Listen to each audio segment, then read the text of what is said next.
बच्चों हम आज शुरू करेंगे कक्षा 9 की गणित की पाठ्य पुस्तक का अध्याय 5 यूक्लिड की ज्यामिति का परिचय। भाग 1 में हम इस अध्याय का परिचय पढ़ेंगे, जिसके अंतर्गत हम समझेंगे कि ज्यामिति क्या है, ज्यामिति का इतिहास क्या है। उसके बाद में बच्चों हम यूक्लिड के बारे में भी समझेंगे और यूक्लिड की ज्यामिति क्या है उसे भी समझेंगे। अपनी नोटबुक तैयार रखिए बच्चों, हर एक बात को समझ कर नोट कर लीजिएगा। देखिए, सबसे पहले हम समझते हैं ज्यामिति का इतिहास। ज्यामिति क्या होती है, इसको समझने के लिए हमें ज्यामिति का इतिहास समझना होगा। ज्यामिति जो शब्द है बच्चों, यूनानी भाषा के 2 शब्दों से मिलकर बना हुआ है। कौन से हैं वे 2 शब्द? एक तो है जियो और एक है मैट्रीन। एक तो है जियो और एक है मेट्रीन। ठीक है, इन दोनों शब्दों से मिलकर बना है जियोमेट्री। अंग्रेजी अनुवाद है बच्चों, ज्यामिति को अंग्रेजी में हम कहते हैं जियोमेट्री।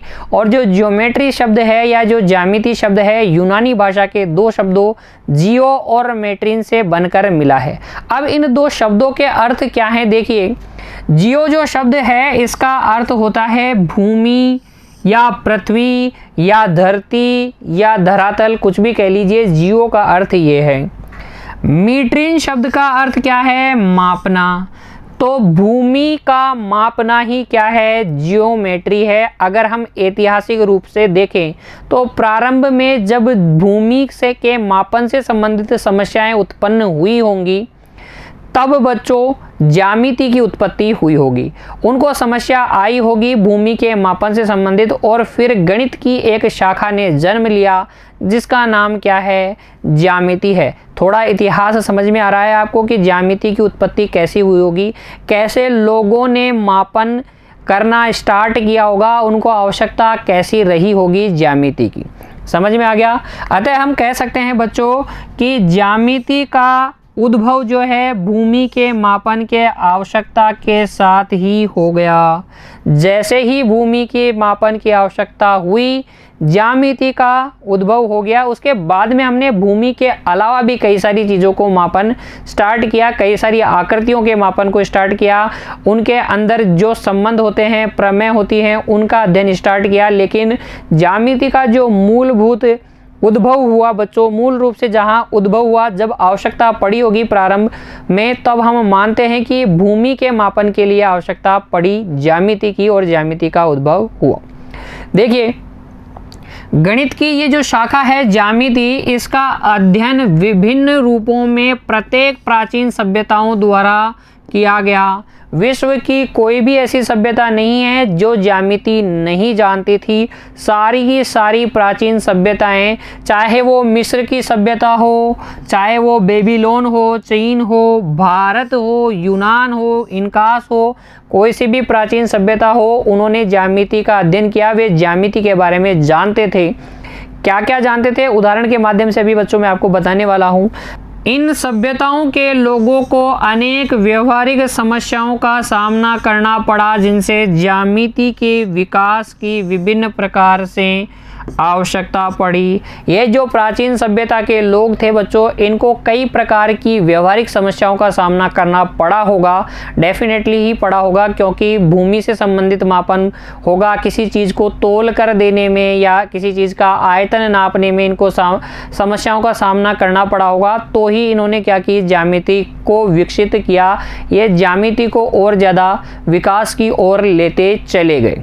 देखिए, उदाहरण के रूप में समझिए बच्चों, कैसे कैसे इनको आवश्यकता पड़ी होगी। अगर हम बात करें मिस्र की सभ्यता, तो जब नील नदी में बाढ़ आती थी तो विभिन्न भूमि स्वामियों के संलग्न खेतों के बीच परिसीमाओं को अपने साथ बहा ले जाती थी। बाढ़ में जो उनके खेतों की सीमाएं होती थी, जो बाढ़ आती थी तो फिर वो सीमाएं क्या हो जाती थी?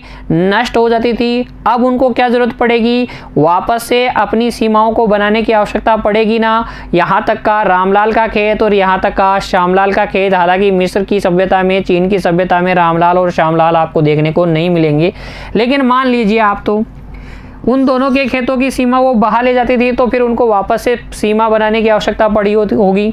इन बाढ़ों के बाद परिसीमाओं को पुनः बनाया जाता था और इस कार्य के लिए मिस्र वासियों ने सरल क्षेत्रफल परिकलित करने के साथ ही सरल रचनाएं करने के लिए अनेक ज्यामितीय तकनीकों और नियम विकसित किए। तो इन ऐसी समस्याएं, हो सकता है खेत की समस्या ही नहीं, और भी कई सारी समस्याओं को उनको सामने करना पड़ा, तो उन्होंने क्या की, ऐसी तकनीकें विकसित की जिनसे इन समस्याओं का समाधान किया जा सके। उन्होंने ज्यामिति के ज्ञान का उपयोग अन्न भंडारों के आयतन निकालने तथा नहरों और पिरामिडों के निर्माण करने में किया। तो ज्यामिति के जो नियम उन्होंने बनाए, उनकी सहायता से उन्होंने अन्न भंडारों का आयतन नापा, मतलब किसके पास कितना अन्न है, अन्न नापने की तकनीक उन्होंने विकसित की। उन्होंने नहरों और पिरामिडों की रचना करने की तकनीक भी क्या की, उन्होंने विकसित की। किसके आधार पर? आवश्यकता के आधार पर। उन्हें आवश्यकता पड़ी होगी कि अनाज को नापा जाए, तोला जाए, दूसरे को दिया जाए या दूसरे से लिया जाए, तो कितना लिया गया, कितना दिया गया, इसका हिसाब रखने के लिए उनको आवश्यकता पड़ी होगी। नहरों के निर्माण की उनको आवश्यकता पड़ी होगी, तो किस तरीके से, किस मार्ग से नहर बनाई जाए, कहाँ आपको क्या बनाने हैं, पिरामिड बनाने हैं और कहाँ नहीं बनाने हैं, ये सारी टेक्निक, इन सारी समस्याओं को समाधान के लिए उन्होंने क्या की, टेक्निक विकसित की। और मिस्र की सभ्यता में हम मान सकते हैं इस प्रकार से ज्यामिति का क्या हुआ, उद्भव हुआ। सिर्फ मिस्र में ही नहीं बच्चों, हर एक जगह क्या हुआ, ज्यामिति का उद्भव इसी तरीके से रहा होगा। आइए एक दो और उदाहरण देखते हैं। जैसे कि हमारी सभ्यता ले लीजिए, हमारी प्राचीन सभ्यता हड़प्पा और मोहनजोदड़ो की सभ्यता, जिसे हम सिंधु घाटी सभ्यता के नाम से भी जानते हैं बच्चों। भारतीय उपमहाद्वीप में हड़प्पा और मोहनजोदड़ो इत्यादि की खुदाई से यह पता लगता है कि सिंधु घाटी की सभ्यता, ये एक ही बात है बच्चों, सिंधु घाटी की सभ्यता कह लीजिए या हड़प्पा या मोहनजोदड़ो की सभ्यता कह दीजिए, जो कि लगभग 3000 ईसा पूर्व की है। ईसा मसीह के जन्म से भी 3000 साल पहले की बात चल रही है बच्चों।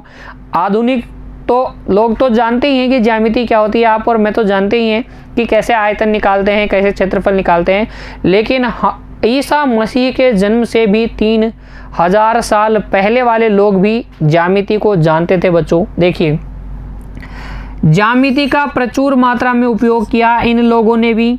वह एक उच्च कोटि का संगठित समाज था, जो सिंधु घाटी सभ्यता का समाज था बच्चों, एक उच्च कोटि का संगठित समाज था। उनमें आपसी लड़ाई झगड़े जैसी कोई चीज़ नहीं थी, क्योंकि वो व्यवस्थित थे, उनको पता था कि किसके लिए क्या अच्छा है। शहर अत्यधिक रूप से विकसित थे और बड़े योजनाबद्ध ढंग से निर्मित किए गए थे। जो शहर बनाए गए थे सिंधु घाटी सभ्यता के, वो योजनाबद्ध तरीके से बनाए गए थे। आपको याद होगा, एसएसटी में आपने पढ़ा होगा कि सड़कें क्या होती थी, समांतर होती थी, और घर जो थे, घर जो है सड़कों के विपरीत और इधर खुलते थे। इधर सड़क होती थी तो इधर घर खुलेगा, ताकि बच्चा कोई जाए तो सड़क पे न जाए, एक्सीडेंट का कोई खतरा नहीं रहे। तो इतने वो ज्ञानी थे, उनको पता था कि आजकल तो देखो घर किधर खुल जाते हैं, सड़क की ओर खोलते हैं हम, और क्या होते हैं, कई दिन आए दिन हम अखबार में पढ़ते हैं कि ये बच्चा एक्सीडेंट हो गया, इसके मोटरसाइकिल से टक्कर हो गई, इसकी किसी में टक्कर हो गई। लेकिन ये लोग बहुत ही ज़्यादा क्या थी, इनकी टेक्निक विकसित थी। इस तरीके से बनाते थे घरों को कि रोड की तरफ किसी का भी मकान नहीं खुला होता था, सड़कें खुली, सड़कें समांतर बनाई जाती थी। इसके अलावा नालियाँ बनाई जाती थी, ईंटें बनाई जाती थी। उदाहरण के लिए देखिए बच्चों, सिंधु घाटी सभ्यता में हम उदाहरण लेते हैं, सड़कें परस्पर समांतर होती थी, जैसा कि मैंने आपको बताया।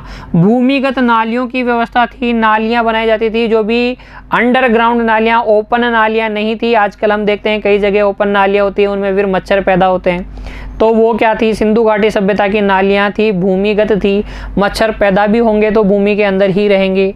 घरों में विभिन्न प्रकार के अनेक कमरे हुआ करते थे, घरों में कमरों की व्यवस्था थी, अलग अलग प्रकार के कमरे हुआ करते थे, सोने के लिए अलग, खाने के लिए अलग, रसोई घर का अलग, है ना। इस तरीके से ये बातें दर्शाती है कि नगरवासी क्षेत्र मिति, मेंसुरेशन और व्यवहारिक अंक गणित में पूर्ण रूप से निपुण थे। इन सब बातों से हम ये समझ सकते हैं कि जो नगरवासी थे सिंधु घाटी सभ्यता के, वो अच्छे से जानते थे कि क्षेत्रफल क्या होता है, सोने के लिए कितना बड़ा कमरा चाहिए, रसोई घर के लिए कितना बड़ा कमरा चाहिए और मेहमान नवाजी के लिए कितना बड़ा कमरा चाहिए, ये वो जानते थे, क्षेत्रफल को जानते थे, तभी तो वो उस तरीके की व्यवस्था करते थे। नालियाँ किधर से निकाली जानी चाहिए, सड़कें किधर से निकाली जानी चाहिए, कैसे निकाली जानी चाहिए, क्या व्यवस्था होनी चाहिए, ये सब वो जानते थे बच्चों। वो बहुत निपुण थे, अंक गणित में भी वो निपुण थे, लेन देन की में जो गणित काम आती है, जोड़ बाकी गुणा भाग वाली प्रतिशत वाली, ये सब में भी वो क्या थे, निपुण थे। निर्माण कार्य में प्रयोग किए जाने वाली ईंट भट्टों पर पकाई बनाई जाती थी। जो निर्माण कार्य में काम में ली जाती थी ईंटें, वो भट्टों पर पकाई जाती थी, बनाई जाती थी बच्चों। और इन ईंटों के लिए अनुपात, लंबाई अनुपात, चौड़ाई अनुपात, मोटाई फिक्स होता था। 4:2:1 की ईंटें वो बनाते थे। अब ये मापें उनके पास आती कहाँ से थी, एक जैसी ईंटें कहाँ से बना लेते थे, उनको ज्ञान होता क्षेत्रमिति का या ज्यामिति का, तभी तो उन्होंने ये सब कुछ किया। तो इन सब बातों से हमें पता चलता है कि बहुत पहले 3000 ईसा पूर्व भी हम जानते थे कि ज्यामिति क्या है। ज्यामिति का जो विकास है बहुत पहले ही स्टार्ट हो गया था बच्चों। देखिए, प्राचीन भारत में एक जो ग्रंथ है शूलबा सूत्र, याद रखिएगा 800 ईसा पूर्व से 500 ईसा पूर्व के मध्य ये बनाया गया है शूलबा सूत्र। इसके अंदर ज्यामितीय रचनाओं के लिए महत्वपूर्ण नियम दिए गए हैं। ये ज्यामितीय रचनाओं के लिए क्या है, बहुत ही महत्वपूर्ण ग्रंथ है बच्चों। वैदिक काल की ज्यामिति का उद्गम वैदिक पूजा के लिए आवश्यक भिन्न भिन्न प्रकार की वेदिकाओं और अग्निकुंडों के निर्माण कार्य से हुआ। इसके बाद में सिंधु घाटी सभ्यता तो नष्ट हो गई और फिर और कई सारी सभ्यताएं आई, वैदिक सभ्यता जिनमें से एक है बच्चों। इसमें भी क्या होते थे, पूजा पाठ वगैरह होते थे, तो हवन वेदिकाएं बनाई जाती थी। उन वेदिकाओं की रचना किस प्रकार से, किस कार्य के लिए किस प्रकार की वेदिका की आवश्यकता होगी, कितनी ऊंचाई में वेदिका होनी चाहिए, कितनी चौड़ाई होनी चाहिए, उसकी कितनी लंबाई होनी चाहिए, अग्निकुंड कैसे होने चाहिए, इसके लिए भी क्या होगी, उन लोगों को आवश्यकता हुई होगी ज्यामिति की।